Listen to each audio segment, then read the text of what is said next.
ও মাসিমা, আমাকে একটু খাবার দাও না, সকাল থেকে কিচ্ছু খাইনি, আমার খুব খিদে পেয়েছে। ওরে আমার নবাব জাদি, ওর জন্য আমি খাবার যেন প্রতিদিন রেখে দিই। সকালে খাবার চাই, দুপুরে খাবার চাই, সব সময় শুধু খাই খাই। আমি তো সকালে কিচ্ছু খাইনি, এতক্ষণ না খেয়ে থাকা যায়? দুপুরের খাবারটাও তুমি আমায় দাও না, কিছু একটা দিলেই হবে। এখনো কোনো খাবার হবে না, যা তো এখান থেকে। তোর মেসোমশাই আসার সময় হয়েছে, তার জন্য খাবার রাখতে হবে।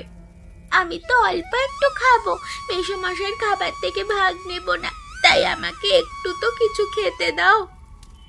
এবার কিন্তু একটু বেশি বাড়াবাড়ি হয়ে যাচ্ছে। তোর মা নিজের সংসার করে না, আমার কাছে তোকে রেখে গেছে, আমি তোর ভরণ পোষণের দায়িত্ব নেব কেন?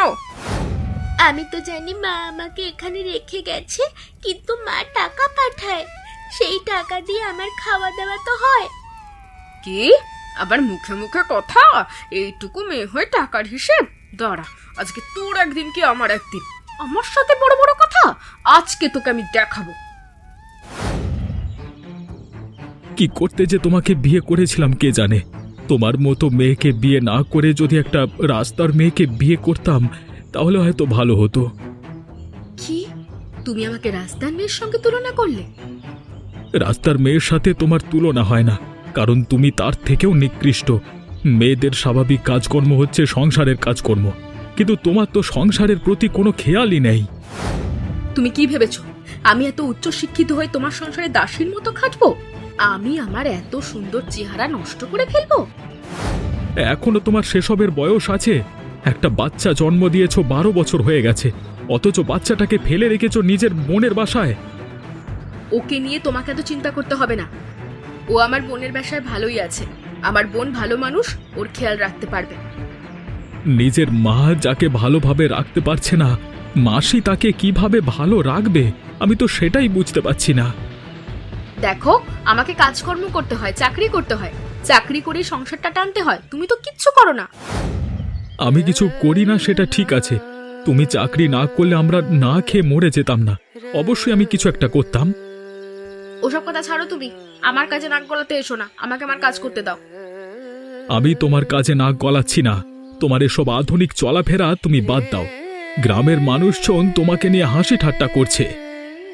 এসব অজপাড়া গায়ে লোকেরা আমার এই আধুনিক চালচলনের কি বুঝবে? যত সব নিয়েও ভূত। ও মাসিমা, কতদিন ধরে কচুর ডগার ঘন্ট বানাওনি তুমি? কতদিন হলো খাই না, আজ একটু বানাও না। ওরে আমার নবাব জাদি, ও যখন যা বলবে আমাকে তাই বানাতে হবে। এই রে, তুই কে রে? কি পেয়েছিস রে আমাকে? কি বলছো মাসিমা? আমি তোমায় কি পাবো? আমার তো একটু খেতে ইচ্ছে হয়েছে, তাই বললাম। ভুলে যাস না, তুই আমার বাড়ির আশ্রিতা। তোর যখন যা মন চাইবে তখন আমি তোকে খাওয়াবো না। কচুর ঘন্ট তো বানাতে তেমন খরচও নেই, একটু বানাও না গো। কি যে একটা ঝামেলায় পড়েছি এই মেয়ে। কিছু করবি নাকি তোকে গলা টিপে মেরে ফেলবো কিন্তু এবার আমি। কেন যে মা আমাকে এখানে রেখে গেল? আমি আমার মন মতো কিচ্ছু করতে পারি না, ঠিক মতো খাবারও পাই না। সেটা আমার সাথে কান্নাকাটি না করে তোর মাকে গিয়ে বল। একটা উটকো ঝামেলা আমার মাথায় রেখে গেছে। এবার আমি বলবো, মা এলে সব বলবো। বাবাকে বলবো আমায় এখান থেকে নিয়ে যেতে, আমি আর এখানে থাকবো না। থাকতে হবে না তোকে এখানে, আমি তো চাই তো এখান থেকে চলে যা। তোকে না আমার আর সহ্য হয় না। তোর বাপ মা যে কেন বোঝে না কে জানে। আর আমাকে নিয়ে তোমার সমস্যায় পড়তে হবে না, আমি চলে যাব, বাবা এলেই চলে যাব। আরে যা যা, বারবার এক কথা বলার কি মানে? আর যে কতদিন আছিস চুপচাপ আশ্রিতার মতন থাকবি। যখন যা দেব তাই খাবি, কোনো বায়না নয়। রাধা, রাধা কোথায় গেলি রে মা? দেখ আমি এসেছি। বাবা, তুমি এসেছো? আমি তো তোমার জন্য অপেক্ষা করছিলাম, তুমি এত দেরি করলে কেন? তোমার তো আরো আগে আসার কথা ছিল। আমি একটু ঝামেলায় পড়ে গেছিলাম, এই কারণেই তো আসতে পারিনি। তুই কেমন আছিস? আমি ভালো নেই বাবা, আমি এখানে একদম ভালো নেই। তুমি আমাকে নিয়ে চলো, আমাকে এখানে অনেক অত্যাচার করে মাসিমা, একটুও ভালো না। কি বলছিস তুই? তোর মাসি? না না, এমন করার তো কথা নয়, তোর মাসিমা ভালো মানুষ। না, আমি আর এখানে এক মুহূর্ত থাকবো না, তুমি তুমি জানো না আমার সাথে কি কি করে। আমাকে তুমি এক্ষুনি নিয়ে চলো। ঠিক আছে ঠিক আছে, আমি তোকে এখনই নিয়ে যাব, তুই চিন্তা করিস না। তোর মাসিমার সাথে কথা বলি তোকে নিয়ে যাব। আরে গোপাল যে, কখন এসেছো? এই তো এইমাত্র এলাম, আবার এখনই চলে যাব মেয়েটাকে নিতে এসেছিলাম। ওকে নিতে আসবে এটা তো আমাকে জানাওনি। তাছাড়া এখন তো নেওয়ার কোনো কথাই নেই। আসলে এখানে এসেই সিদ্ধান্ত নিলাম যে মেয়েটাকে এখানে আর রাখবো না। কেন, তোমার মেয়ে তোমার কাছে কিছু বলেছে নাকি? আরও ছোট মানুষ, ও কি এসব বোঝে? কি বলতে কি বলেছে? কি বলেছে না বলেছে এবং কি সম্পর্কে বলতে পারে সেটা আমার ভালোই ধারণা আছে। আমি আর আমার মেয়েকে এখানে রাখতে চাই না, তাই নিয়ে যাচ্ছি। আরে বোন, তুই এসেছিস? আরে কতদিন পর আমাদের বাড়িতে তুই এলি। এই অভাগী বোনটাকে তোর একটুও মনে পড়ে না, তাই না? কি যে বলো না দিদি, তুমি ছাড়া এই পৃথিবীতে আমার আপন বলতে কেউ আছে? আর আমি তুমি ছাড়া কোথায় যাব বলো তো? হয়েছে হয়েছে, এখন আর মিষ্টি কথা বলে আমাকে ভোলাতে হবে না। তোর যাওয়ার জায়গার অভাব আছে নাকি? কোথায় বা যাব? কে আছে তুমি ছাড়া? তোমার এখানে এসেছি আর তুমিও কথা শোনাচ্ছ। আরে আমি তো ভুলেই গিয়েছিলাম। চল চল, কতদিন পর এসেছিস, তোকে আমি আদর যত্ন করে আপ্যায়ন করব। কিন্তু মেয়েটা এলো না তোর সাথে? না গো, কত করে বললাম চল, তোর মাসির বাড়ি যাচ্ছি, ঘুরে আসি। আমার কথা কানেই নিল না, বললো এই বাড়িতে আর কখনো আসবো না। কি হয়েছে কে জানে। আমিও তো সেটাই ভাবছি। সেদিন গোপাল আসার সাথে সাথেই তোর মেয়েটা গোপালকে নিয়ে বাড়ি ছেড়ে চলে গেল। কি জানি কি বলেছে, আমিও ঠিক জানি না। কি আর বলবে, যত সব ফালতু কথা বলে, যেসব কথার কোনো ভিত্তি নেই। তুমি ভেতরে চলো তো, আমায় কিছু খেতে দাও। অনেক জমিয়ে এখানে রান্না বান্না করে খাবো। ঠিক আছে, চল ভেতরে চল। কি গো লক্ষ্মী, তোমার কি অবস্থা? অনেক দিন পর আমাদের বাড়িতে এলে যে, তোমার এখন আর দেখা সাক্ষাৎ পাওয়া যায় না। কিভাবে পাবেন দাদা বলুন তো? আমাকে যে কাজ আপনি ধরিয়েছেন সেই কাজ করতে তোমার জীবন শেষ হয়ে যাচ্ছে। এখন তোমাকে যে আমি এ কাজ দিলাম তাতে তুমি খুশি হওনি নাকি? চাকরি করতে পারছো, আধুনিকভাবে চলাফেরা করতে পারছো, বিষয়টা তো তোমার জন্য ভালোই। আমি তো আর বলছি না খারাপ, তবে যে কাজ দিয়েছেন তাতে নিঃশ্বাস নেওয়ার ফুরসত আমার মিলছে না। তাই তো আপনাদের এখানে আসা যাওয়াও করতে পারছি না। দুদিন ছুটি নিয়েছি, তাই এখানে এলাম, তারপর সোজা চাকরিতে চলে যাব। তাও ভালো, তুমি আমার অফিসে চাকরি করো।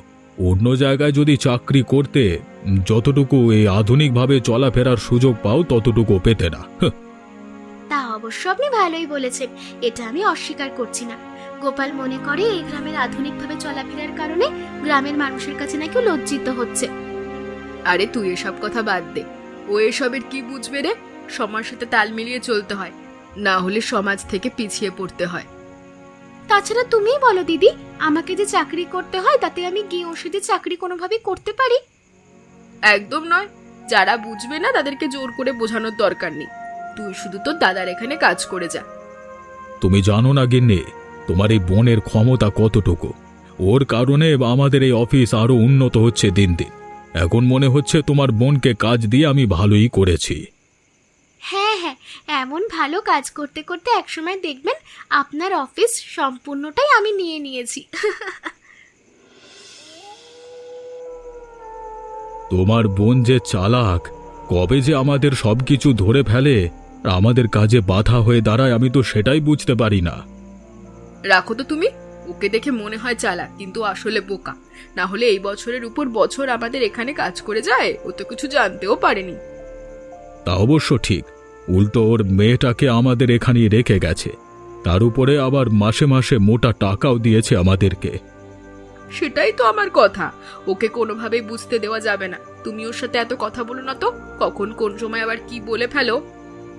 আমি এই একা হাতে এত সব অবৈধ কাজকর্ম নিজে চালাচ্ছি, আর তুমি আমাকে বোকা ভেবেছো নাকি যে আমি সবটা বলে দেব সবাইকে? আমি কাঁচা খেলোয়াড় নই। শোনো, যতদিন না পর্যন্ত আমাদের এই ব্যবসা উন্নত হচ্ছে, লক্ষ্মীকে কিচ্ছু জানতে দেওয়া যাবে না। ও যেন কোনোভাবেই জানতে না পারে ও এসব অবৈধ কাজকর্মের সঙ্গে যুক্ত। এটা নিয়ে তুমি কোনো চিন্তাই করো না, ও কোনো কিছুই জানতে পারবে না, আমি সব কিছু সামলে নেব। ঠিক আছে, যতদিন নিজেদের স্বার্থ থাকবে ওকে ভালো রাখবো। তারপর তারপর কোথায় বোন কার বোন কে জানে। লক্ষ্মী, তুই তো বলেছিলি আরো একদিন থাকবি, তুই এত তাড়াতাড়ি চলে যাবি? এটা কোনো কাজ হলো বলতো?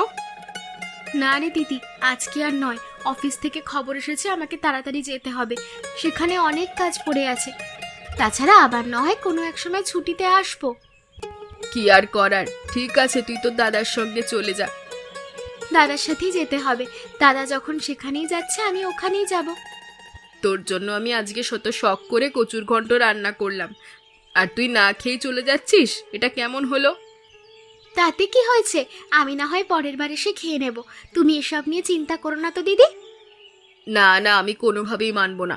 এই খাবার তোকে রেখে আমার গলা দিয়ে নামবে না। তুই বরং এই খাবারটা নিয়ে যা। কি বলছো? এই খাবার নিয়ে কোথায় যাব আর কিভাবেই বা খাবো? নষ্ট হয়ে যাবে তো। কোনো নষ্ট হবে না, আমি বাটিতে দিয়ে দিচ্ছি, তুই কাজের ওখানে নিয়ে গিয়ে খিদে পেলে খেয়ে নিবি, তাহলেই তো হলো। তোমরাও না? ঠিক আছে, তাহলে আমি নিয়েই যাচ্ছি। আচ্ছা বেশ, আমি দিয়ে দিচ্ছি। আর শোন, আবার কবে আসবি আমাদের বাড়িতে?